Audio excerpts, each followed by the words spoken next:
Hey, it's Ben, and we're here today with Jamie, who is an expert in insulators, other glassware. But today we're going to do a different kind of open box. We're going to do an open box on insulators, and Jamie has not seen what's under here. And just so you know, if any of you watch like pickers and stuff, this is going to show you kind of what people end up looking at. So Jamie's going to educate us a little bit about insulators real quick. If no one knows at all what an insulator is, what's an insulator? It's what's used to basically, like with the telephone wires and high voltage wires, to insulate the wire from the pole.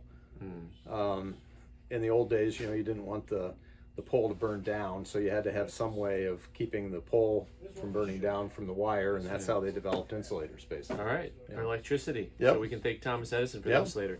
So we're going to take a look. All right.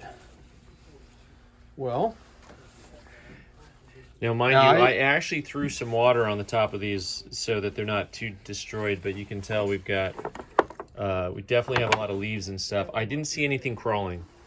I also didn't. and Ben told me not to look at these, so this is my first glance here, and it actually looks a little better than what I thought it might be. We have some really common ones here, like your Hemingway 42, which is a CD 154.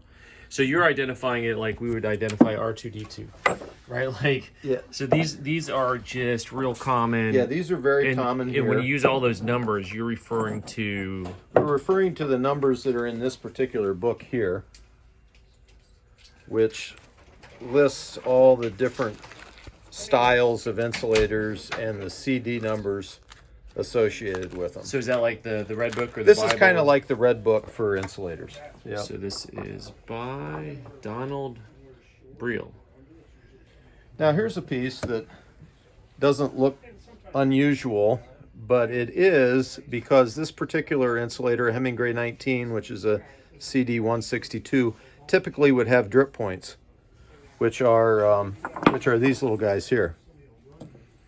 And this one doesn't have drip points. Okay, so this should have like these bumps and ridges, and this one is smooth. Right, and that actually makes this one a little bit unusual. Unfortunately, the condition is kind of lacking. It's got glass collectors, a single chip can destroy an entire item, basically. Yeah, this right? particular one is still, it's nice enough on the outside that someone, I think, would still want to collect it.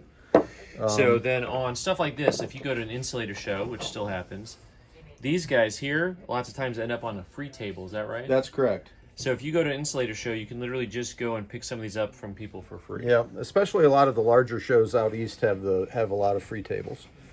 This is a Pittsburgh porcelain piece that's a little bit unusual. We don't see those a lot. So that's just Not a a lot of value. Not a lot of value, but Sure. So there's things in the collector market. So like with coins, you'll have something that is you don't see often, but if there's not a lot of demand for the certain style, it's just not that expensive. So is that kind of a similar comparable? yeah, pretty much. Yep. So the difference between this- porcelain and glass, is there any way to like, is that a quick and easy, is Well- one always better, not better between porcelain and glass? In general, it's kind of the glass insulators in general, the more expensive ones are made out of glass, but there are exceptions. There are some valuable porcelain insulators too. This is a CD 252. It's a cable insulator, and that would be a nice piece, but there again, it's Chipped severely up. lacking. So if it weren't chipped up, what's like a retail value? Like $20-$25. So what's fun about the insulator market, guys, is if you haven't figured it out, if you really want to start, the entry point is pretty cheap. Probably anything that still has water in it, just dump it on this towel over here when you see it coming out. There's a lot of goop-de-goop in there still. So what we're seeing here is a lot of the same type of material, right? Yeah. I mean, this is all. This is a Brookfield. That's a CD 152. That's the brand is Brookfield. Yeah. That's the manufacturer. I say brand. Yeah, manufacturer. Manufacturer, right? Yeah. But it's a common. It would be something that would be free table, material. Still free table. Yeah.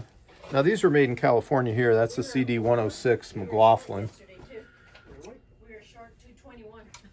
And that's like a light blue color, which if that was not damaged, that's probably a $5, maybe $10 insulator.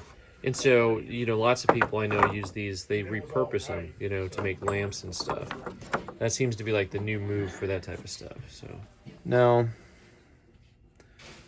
this is the two nicest things that I've seen so far. These are both McLaughlin's. These are CD 106. And these just have, light damage. Like this one's got a wire ridge chip. Got one chipped drip point. This one seems to be okay, except for it's got two chipped drip points. But this is like a kind of like a light 7-Up green here, or a yellow green, some people would call it. And so people collect them by color variation. Yeah, so like these are actually two different colors. They're very similar, but people like to collect color runs. And so that you can line them all up on your shelf and it'll be like a rainbow from one side to the other. But if these were not damaged, these would be like roughly $20 insulators. These CD 128 Pyrexes that's the same company that made like baking dishes. So are these, I mean, how much of this stuff gets recycled still today? Like people just take them in for glass? Oh, I don't think a whole lot on that. I don't think glass recyclers like insulator glass for some reason. I heard that one time. I'm not 100% sure on that, but these CD 128s are very common. They're again like free table type stuff. Here's another one of those light green, yellow green ponies. This is a cleat. People actually collect these too. That's for like wiring in a house. And so a lot of people who are within an industry specific to electricity are the people who probably start collecting. Oh yeah, because you can find these with lots of different manufacturer names on them. This is the name of the manufacturer on it, and and this is just like a cable separator. It's for running like wire in a house. Into a house. Yeah. It's like something you'd use.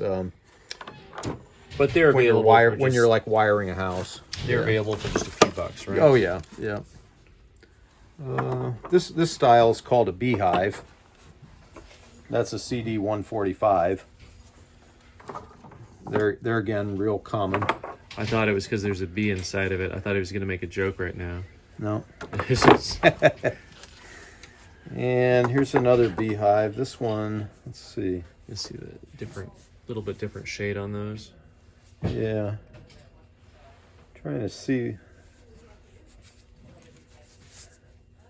This one looks like a Brookfield. Or no, here it is. It's a star.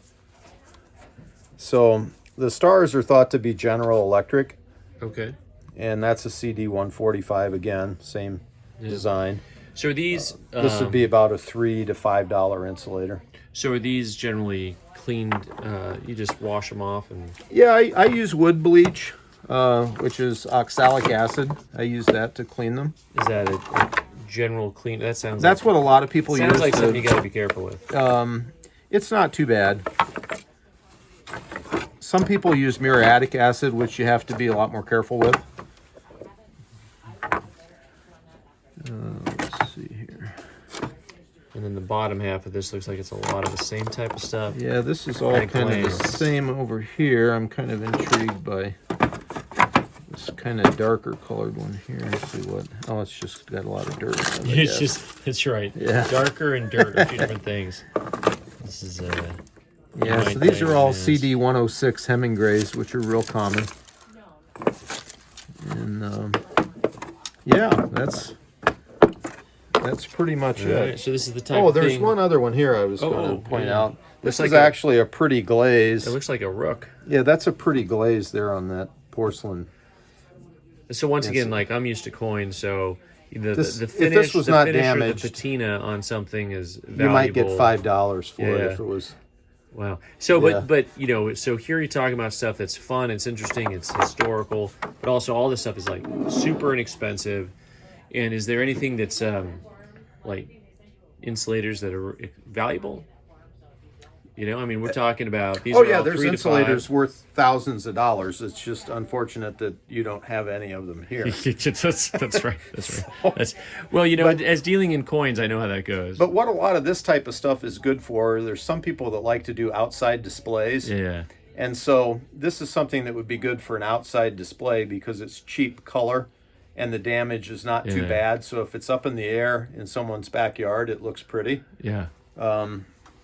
So that's what, could be the case for those. A lot of these are, So if someone has a bunch of these, is there a good way to find value on them, or well, this is the book that you Yeah. want to get here. if you're gonna do the work, you get the book. If you're gonna do the collecting, you get the book. The book is put out Yeah. every 4 years. Okay. So this book is 2 years old. And then this is the magazine Oh, how fun! that our national club has. And that's put out 6 times a year. And so, oh yeah, you can see all of the variety that they come in, and just how they look when they're cleaned up. Yep. That's so cool. Yep. Very good. All right. So winners and losers. This is a box full of cool stuff, but none of it's expensive. That'd be correct. And so we will let the owners know exactly what's going on. All right. Awesome. Thanks so much for being here. Appreciate it. No problem. Yeah.